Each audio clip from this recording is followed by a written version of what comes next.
প্রিয় শিক্ষার্থীবৃন্দ, তোমরা আমার প্রীতি ও ভালোবাসা নিও। বিশেষ করে ষষ্ঠ শ্রেণীর শিক্ষার্থী বন্ধুরা, বরাবরের মতো তোমাদের সাথে আবারও নতুন একটি বিষয় নিয়ে তোমাদের সাথে কথা বলবো। আজকে আলোচনার বিষয় হবে বাংলা ব্যাকরণ। বাংলা ব্যাকরণে এর আগে তোমাদের কয়েকটি ক্লাস করেছো। আজ তোমাদের সাথে কথা হবে ধ্বনিতত্ত্ব নিয়ে। সেখানে স্বরধ্বনি কাকে বলে, স্বরধ্বনির সংখ্যা এবং স্বরধ্বনির উচ্চারণের স্থান, এই বিষয়গুলো নিয়ে তোমাদের সাথে আজ আলোচনা করব। আশা করি তোমরা আলোচনাটি মনোযোগ দিয়ে শুনবে। আর এই আলোচনা যখন তোমরা শুনবে, তোমরা অবশ্যই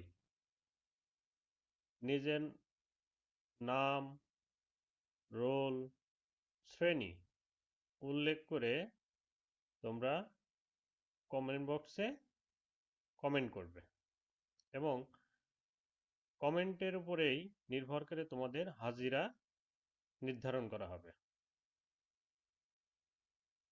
চলো আমরা স্ক্রিনে আজকের আলোচনার বিষয়গুলো একটু দেখে আসি।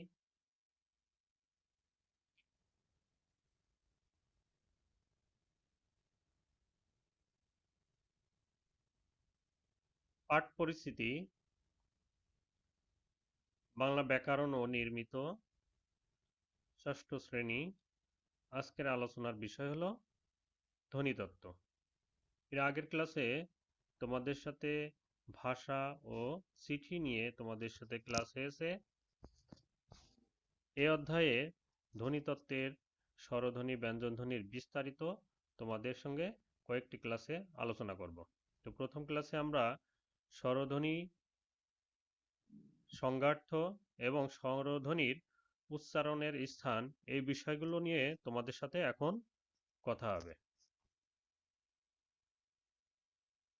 এরপরে আমরা দেখব যে অধ্যায় থেকে, আজকের আলোচনা থেকে কি কি শিখব। শিক্ষার্থীরা ধ্বনি কাকে বলে বলতে পারবে, ধ্বনির প্রকারভেদ করতে পারবে, স্বরধ্বনির উচ্চারণ বলতে পারবে। তো প্রিয় শিক্ষার্থী, তোমাদের কাছে বাংলা ব্যাকরণ বিষয়টা খুবই গুরুত্বপূর্ণ, কারণ বাংলা ব্যাকরণ অন্যান্য সাবজেক্টের তুলনায় একটু কঠিন। যেহেতু তোমরা আগে বাংলা ব্যাকরণ খুব বেশি তোমাদের চর্চা করা হয়নি, ক্লাস ষষ্ঠ শ্রেণী থেকেই তোমাদের মূলত ব্যাকরণ শুরু হলো। এখন প্রতিটা ক্লাসেই দ্বাদশ শ্রেণী পর্যন্ত এই বাংলা ব্যাকরণ তোমাদেরকে অধ্যয়ন করতে হবে। তো তোমরা যদি ব্যাকরণের ক্লাসগুলো ভালো মতো অংশগ্রহণ করো এবং নিয়মিত অনুশীলন করো, তাহলে দেখবে যে ব্যাকরণ যে কঠিন বিষয় তোমাদের কাছে তখন আর মনে হবে না। এজন্য তোমাদের ব্যাকরণ ক্লাসগুলো খুব মনোযোগ সহকারে দেখতে হবে এবং বাসায় চর্চা করতে হবে। তাহলে তুমি ব্যাকরণে আস্তে আস্তে পারদর্শী হয়ে উঠবে। তো প্রথমেই আমরা স্বরধ্বনির সংজ্ঞার্থ জানার আগে, আমরা যে ধ্বনি উচ্চারণ করি সে উচ্চারণের জন্য আমাদের শরীরের কোন কোন অংশগুলো গুরুত্বপূর্ণ সাহায্য করে, সেই বিষয়গুলো নিয়ে আলোচনা করব। আর এই বিষয়গুলোর নামকরণ করা হয়েছে বাকযন্ত্র। তোমরা স্ক্রিনে দেখতে পাচ্ছ, এখানে বর্ণনাও করা হয়েছে এবং পাশের একটি ছবিতে শরীরের বাকযন্ত্রের বিভিন্ন অংশগুলোর নাম দেওয়া হয়েছে। তোমরা একটু খেয়াল করো যে ধ্বনি উচ্চারণের মানব শরীরের যেসব প্রত্যঙ্গ জড়িত, সেগুলোকে একত্রে বাকযন্ত্র বা বাক প্রত্যঙ্গ বলে।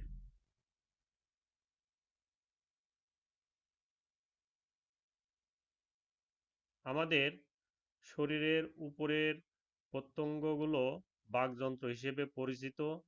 এগুলোর প্রধান কাজ দুটি। এক হলো শ্বাসকার্য পরিচালনা করা, দুই খাদ্য গ্রহণ করা। কিন্তু এসব প্রয়োজন সিদ্ধ করেও বাকযন্ত্র মানুষের ভাষিক কাজ করে থাকে। বাকযন্ত্রের সাহায্যে আমরা ধ্বনি উৎপাদন করি। বাকযন্ত্রের এলাকা বিস্তৃত। এর মধ্যে রয়েছে ফুসফুস।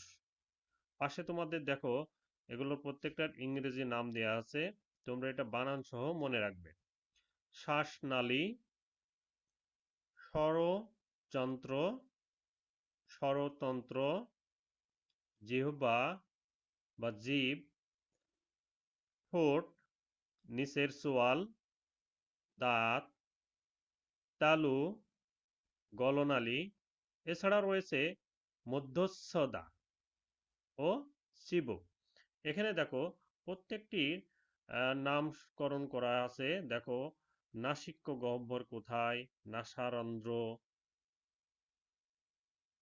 নাসারন্ধ্র, ঠোঁট, জিভ, দাঁত, মুখগহ্বর, চোয়াল, ফুসফুস, বুকের মধ্যে, মধ্যস্থতা, শ্বাসনালী, খাদ্যনালী, স্বরযন্ত্র, গলবিল, কোমলতালু বা জিহ্বামূল, শক্ততালু।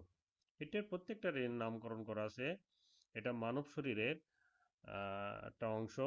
এইগুলো তোমরা একটু মনে রাখবে, অবস্থান এবং তাদের কার্যাবলী। তাহলে দেখা যাচ্ছে বাকযন্ত্রের প্রধান দুটো কাজ কি, যে শ্বাসকার্য পরিচালনা করা ও খাদ্য গ্রহণ করা। আরেকটি অতিরিক্ত কাজ কি, মানুষের ভাষিক কাজ করে থাকে। এই বাকযন্ত্রের সাহায্যেই মূলত মানুষ ধ্বনি উৎপাদন করে থাকে। তো প্রিয় শিক্ষার্থী, তোমরা এই ক্লাসটি খুব মনোযোগ দিয়ে করবে, কারণ এই অধ্যায়ে তোমাদের ব্যাকরণের সবচেয়ে গুরুত্বপূর্ণ অংশটি আলোচনা করা হবে। এরপরে আমরা দেখব স্বরধ্বনি। বইয়ের 2.2 আছে স্বরধ্বনি। সংজ্ঞাটা আগে আমরা জেনে আসি। দেখো, যে বাকধ্বনি, বাকধ্বনি মানে বাকযন্ত্রের সাহায্যে যে ধ্বনি উচ্চারিত হয়, যে বাকধ্বনি উচ্চারণের সময় ফুসফুস আগত বাতাস মুখের মধ্যে কোনোভাবে বাধাপ্রাপ্ত হয় না, সেগুলোই স্বরধ্বনি। যেমন অ, আ, রস্বই, রস্যু, এ, ও, এ। এই মোট 7টি হলো স্বরধ্বনি। ঠিক আছে? তো তোমরা মনে রাখবে, তাহলে স্বরধ্বনির সংখ্যা মোট 7টি। এখানে সংখ্যা দিয়ে আছে। এ শব্দটা তোমরা স্বরবর্ণের মধ্যে পাবে না, কিন্তু অতিরিক্ত এ শব্দটি, ধ্বনিটি আমরা এখানে যুক্ত করেছি, কারণ কিছু কিছু শব্দ আছে যেগুলো উচ্চারণের সময় এর মতো উচ্চারিত হয়। ঠিক আছে? যেমন অ্যাম্বুলেন্স, অ্যারোপ্লেন, এরকম কিছু শব্দ আছে যেগুলো উচ্চারণের সময় ধ্বনিটি আসে, যেমন অ্যান্ড। তারপরে দেখো, কিছু স্বরধ্বনি উচ্চারণের সময় বাতাস বাধাহীনভাবে একই সঙ্গে মুখ ও নাক দিয়ে বের হয়। তার মানে আমরা যখন কোনো কিছু উচ্চারণ করি, তার মধ্যে কিছু স্বরধ্বনি আছে। এই স্বরধ্বনি উচ্চারণের সময় বাতাস এক মুখ দিয়েও কিছুটা বাহির হয়, আবার নাক দিয়েও কিছুটা বাহির হয়। যেমন এখানে উদাহরণ দেয়া আছে, দেখো, যেমন আ, রস্বই, এ, অ।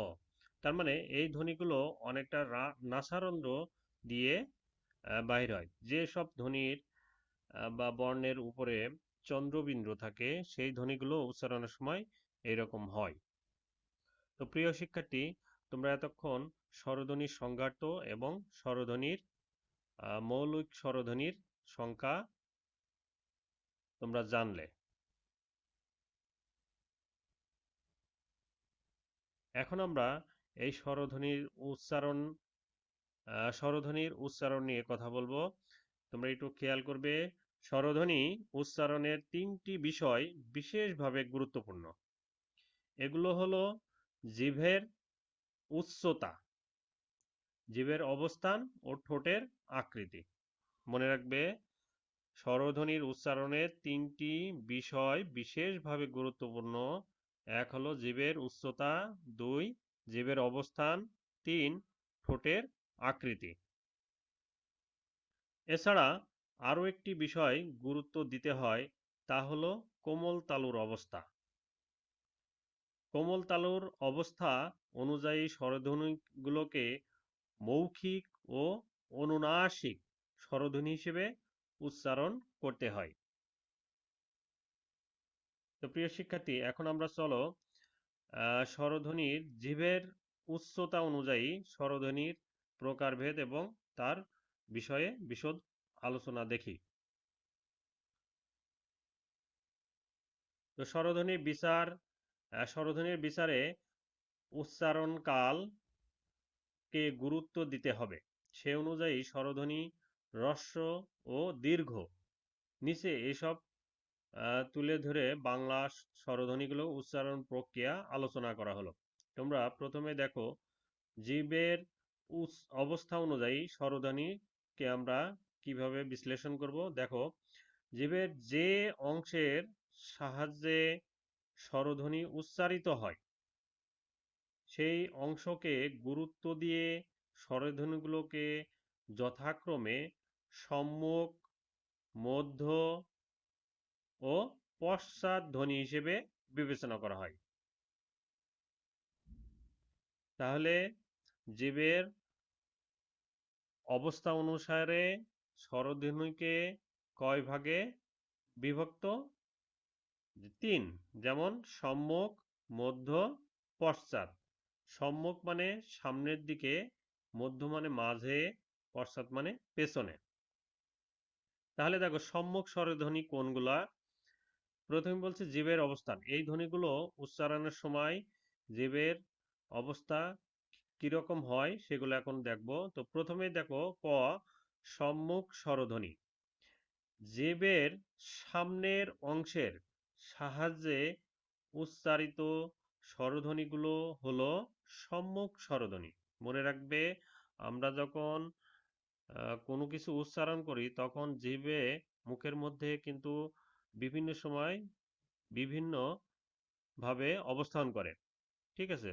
তো যেসব ধ্বনি বা স্বরধ্বনি উচ্চারণের সময় জিভের অবস্থা সামনের দিকে থাকে বা সম্মুখে থাকে, তখন আমরা সম্মুখ স্বরধ্বনি বলি। যেমন রস্বই, এ, এ স্বর এ জাতীয়। মনে রাখবে, রস্বই, এ, এ এই স্বর জাতীয়। এবার দেখো, খ নম্বরে মধ্য স্বরধ্বনি। জিভ স্বাভাবিক অবস্থায় থেকে, অর্থাৎ সামনে কিংবা পেছনে না সরে যেসব স্বরধ্বনি উচ্চারিত হয়। মনে রাখবে, জিভ স্বাভাবিক অবস্থায় থেকে সামনে কিংবা পেছনে না সরে যেসব স্বরধ্বনি উচ্চারিত হয় সেগুলো হলো মধ্য স্বরধ্বনি। যেমন আ। তাহলে আ উচ্চারণের সময় আমাদের দেখো, জিহ্বার অবস্থান একেবারে মাঝামাঝি বা মধ্যে অবস্থান করে। এই জন্যে আ ধ্বনিটাকে আমরা মধ্য স্বরধ্বনি বলতে পারি। এবার দেখো, পশ্চাৎ স্বরধ্বনি মানে পেছনে। যেসব এ জাতীয় স্বরধ্বনিগুলো জিভের পেছনে অংশের সাহায্যে উচ্চারিত হয়। যেমন অ, ও, উ। তাহলে খেয়াল করে দেখো, এই ধ্বনিগুলো উচ্চারণের সময় আমাদের জিহ্বার অবস্থান একটু পেছনের দিকে অবস্থান করে। এই জন্যে নাম হয়েছে পশ্চাৎ স্বরধ্বনি। তাহলে এতক্ষণ আমরা জিভের অবস্থা অনুযায়ী স্বরধ্বনি বিশ্লেষণ করলাম। এবার দেখো, আমরা জিভের উচ্চতা অনুযায়ী স্বরধ্বনি বিশ্লেষণ করব।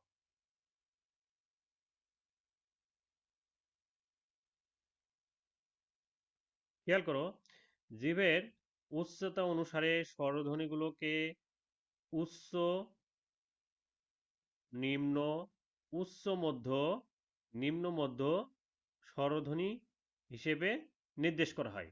তাহলে মনে রাখবে, জীবের উচ্চতা অনুযায়ী স্বরধ্বনিকে আমরা উচ্চ, নিম্ন, উচ্চ মধ্য, নিম্ন মধ্য এই 4 ভাগে বিভক্ত করি। এখন আমরা এইগুলো একটু বিশ্লেষণ করব। তোমরা স্ক্রিনে একটু ভালো করে খেয়াল করো। এখানে ছবিতে দেয়া আছে, দেখো কোন কোন ধ্বনিগুলো আমাদের উচ্চারণের সময় জিহ্বার অবস্থান কি অবস্থায় থাকে সেগুলো এখন দেখো।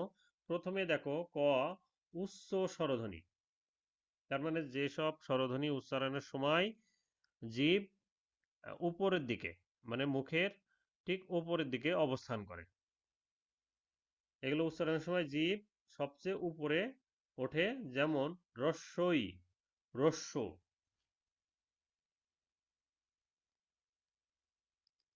তারপরে দেখো নিম্ন স্বরধ্বনি, জিহ্ব সবচেয়ে নিচে অবস্থান করে এসব স্বরধ্বনি উচ্চারণের সময়। যেমন আ, এ, এই শ্রেণীর ধ্বনির দৃষ্টান্ত। তার মানে উদাহরণ। দৃষ্টান্ত বলতে এখানে বোঝাচ্ছে উদাহরণ। তার মানে জীবের অবস্থান আ, এ, এই ধ্বনি দৃষ্টান্ত। তো প্রিয় শিক্ষার্থী, এগুলো তোমাদের সংজ্ঞার্থ সহ তোমাদের শিখতে হবে, এবং এখান থেকে বহু নির্বাচনী প্রশ্ন তোমাদের করা হবে, এবং স্কুলের কুইজ পরীক্ষাগুলোতে এখান থেকে তোমাদের সংক্ষিপ্ত, মানে এক কথায় উত্তর করতে হবে তোমাদের। এই জন্য তোমাদের দুইভাবেই মনে রাখা প্রয়োজন। এরপরে দেখো গ, উচ্চ মধ্য স্বরধ্বনি। এ জাতীয় স্বরধ্বনি উচ্চারণের সময় জিহ্ব নিম্ন স্বরধ্বনির তুলনায় উপরে এবং উচ্চ স্বরধ্বনির তুলনায় নিচে থাকে। মনে রাখবে, এ জাতীয় স্বরধ্বনি উচ্চারণের সময় জিহ্ব নিম্ন স্বরধ্বনির তুলনায় উপরে এবং উচ্চ স্বরধ্বনির তুলনায় নিচে থাকে। যেমন এ, ও।